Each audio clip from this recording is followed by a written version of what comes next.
angry and upset about all of the catastrophes caused by the Biden open border policies, and they are urgently asking for action, obviously from the state of Texas, but they know that it's the Biden administration that caused this open border problem, and they expect the Biden administration to step up and respond and to fix the open border problem that they caused. So the Biden administration's open border policies have led to a record number of illegal immigrants crossing the border into the United States. Barack Obama's own Secretary of Homeland Security said that by any measure, having 100,000 people cross the border in 1 month would be a crisis. Now, the Department of Homeland Security is saying that with the end of the Title 42 expulsions beginning in May, the federal government is planning for up to 18,000 illegal immigrants crossing per day. That's more than 500,000 illegal immigrants crossing the border every single month from more than 150 different countries across the globe. That's far beyond what Homeland Security Secretary Johnson said was a crisis. It is unprecedented and it's dangerous. We have potentially more people who will be crossing our border illegally by the end of this year than live in Los Angeles, America's second largest city.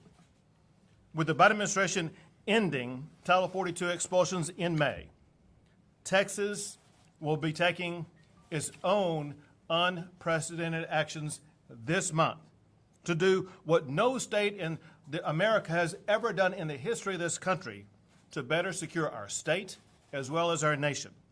Some of what we will be doing will be announced here today. Other parts of what we will be doing will be announced next week.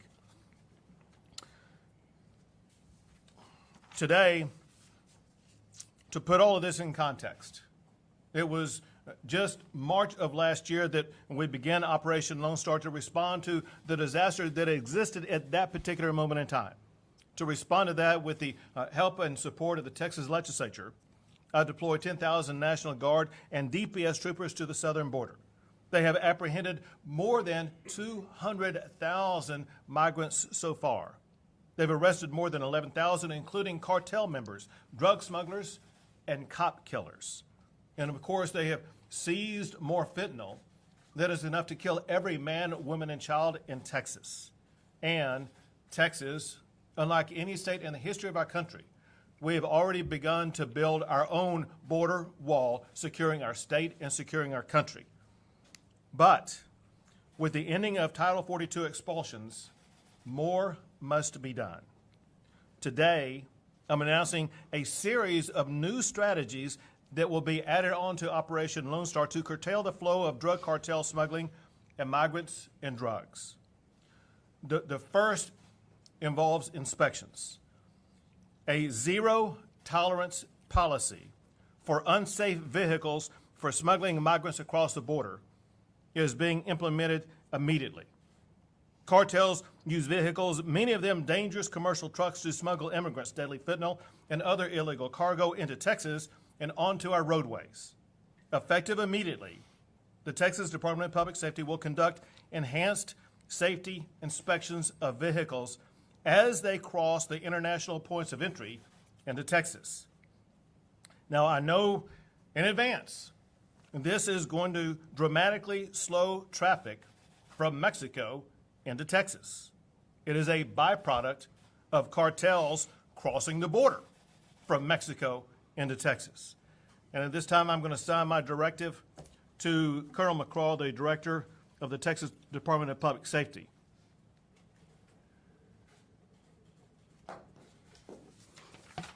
To get that project underway immediately for the zero tolerance and the inspections that will be taking place. Second, to help local officials whose communities are being overwhelmed by hordes of illegal immigrants who are being dropped off by the Biden administration, Texas is providing charter buses to send these illegal immigrants who have been dropped off by the Biden administration to Washington, D.C. We are sending them to the United States Capitol, where the Biden administration will be able to more immediately address the needs of the people that they are allowing to come across our border. To get that going, I'm going to send a letter to Chief Nim Kidd with the Texas Division of Emergency Management, who will be in charge of this operation.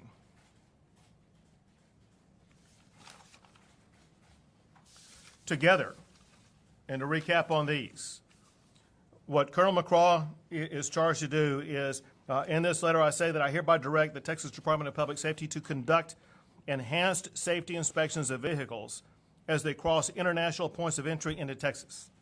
These inspections should bring immediately, or should begin to immediately help ensure that Texans are not endangered by unsafe vehicles and their unsafe drivers.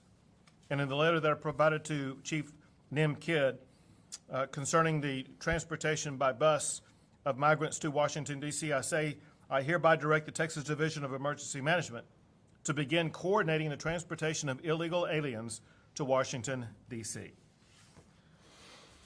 Now, those two strategies are, in addition to announcing the following actions to further deter illegal immigrants, including deploying boat blockades at appropriate regions in the Rio Grande River, deploying razor wire at low water crossings and high traffic areas, creating container blockades to drive people away from low water crossings.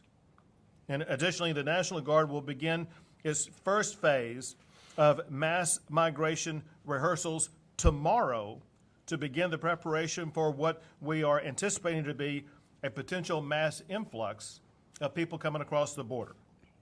All troopers and specially trained National Guard will be equipped with riot gear in case of potential caravan violence, like what we have all seen occur in Mexico as the caravans were making their way toward the United States.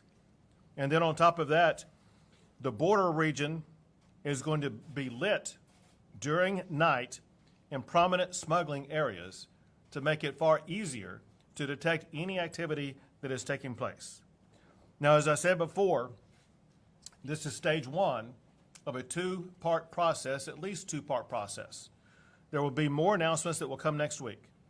Over the course between today and next week, Texas will continue to evaluate the threats that are posed by the Biden administration's open border policies and announce additional actions next week to respond to these unprecedented illegal border crossings. At this time, I will turn it over to Director Steve McCraw of the Texas Department of Public Safety. Oh, thank you, Governor. Well, Governor, we're going to be in operations at your direction at 4 p.m. today. Excellent. We've got 28 roadway locations that cross into Texas, and we're prepared to launch operations in each of those locations. Thank you. Right, sir. Commercial vehicles, trucking industry is vital to our economy. It's vital to our way of life. And the majority of operators and owners comply with regulations that relates to safety regulations. And that's vitally important because of their impact on Texas roadways and impact on Texas lives. The cartels could care less about that. They don't care about lives. They don't care about how many people they poison. They don't care how many people they kill. They care not. And they're not afraid of violating, and they have and will continue to do so, motor vehicle carrier laws, commercial vehicle enforcement laws. We've seen it most recently, and in fact, it's been increasing, Governor, the amount of smuggling that we've seen, the use of commercial vehicles that have come over, 62 people crammed into a tanker, or another 82 into a truck along those lines. And obviously, the vehicles are unsafe themselves, but they're even more unsafe because they're carrying people at the time. And the cartels have made it very clear to these drivers, you don't give up to the police. You immediately try to flee from the police. You get these things called bailouts, where the driver leaves and the vehicle continues on. And it risks the lives of not only the people that are on board, but also the community. And these continue to happen. Now, in Texas, we have over 285,000 registered commercial vehicles. And Customs and Border Protection reports that they receive across those 28 roadways we talked about, 4.8 million commercial vehicles a year that enter Texas. That's an important point to note because as we've been informed by our DHS counterparts, they're projecting that these numbers are going to vastly increase. That of course, as a result of that, the elimination of Title 42, they're expecting numbers that are so high that they've, and we're already at a record high for Texas history right now in terms of apprehensions. And in anticipation of that, we expect the cartels to do as they've done before, when Border Patrol is taken off the line is fully exploit that, including not between the ports of entry, but at the ports of entry, Governor. So here's an opportunity, based on your leadership, to be proactive, to do what we can to deter, okay, unsafe commercial vehicles onto our roadways. And as we've mentioned, we began operations at 4 p.m. today. Thank you. One of the concerns that was raised today by local officials is a concern that we've heard repeatedly, and that's the concern that Colonel McCraw raised about bailouts. This will address those bailouts, so it will not completely solve them, but it should go to reduce the number of bailouts that we are experiencing here in the Lone Star State. Next is the Adjutant General, General Selzer. Thank you, Governor. As you've alluded to, due to the impending elimination of Title 42, the Texas Military Department, in collaboration with our partners at DPS, will be conducting mass migration response rehearsals at multiple locations along the Texas southern border. These iterative rehearsals will commence tomorrow in 5 locations and continue well into May. We will practice employing maritime, engineering, and civil disturbance capabilities along varied avenues of approach to Texas. For the maritime portion of this, as the Governor said, we are employing boats with DPS and Texas Parks and Wildlife to form a blockade on the river to keep people from crossing into Texas. For engineering capabilities, we'll be prepared to hastily put out concertina wire and produce concertina holding areas for anybody who should decide to attempt to cross into Texas. And then lastly, our civil disturbance capabilities will be in full force to have a non-lethal means of blocking people from entering the state. So if you're a caravan organizer and you think you're going to overwhelm or overrun a port of entry, we'll be there waiting for you. If you live in or along the southern border of Texas, you can anticipate to see increased military activity in the RGV, along the Ansel Duas Bridge area, Eagle Pass, Del Rio, Laredo, and Zapata. Thank you, Governor. Thank you. Next is the Chief of the Texas Division of Emergency Management, Nim Kidd. Thank you, Governor. Our team has already begun communication with our local officials to identify pickup location points. Resources have been ordered, and we'll be ready to implement our part of this plan tomorrow morning. Great. Thank you. Any questions? Governor, what's your response to Senator Hinojosa? Go ahead. Can we talk about the resources allocated to local officials? I'm sure that you've heard from the mayor in McAllen, and we've had issues with capacity once migrants are released into the cities, and we have run out of shelter at least over the summer.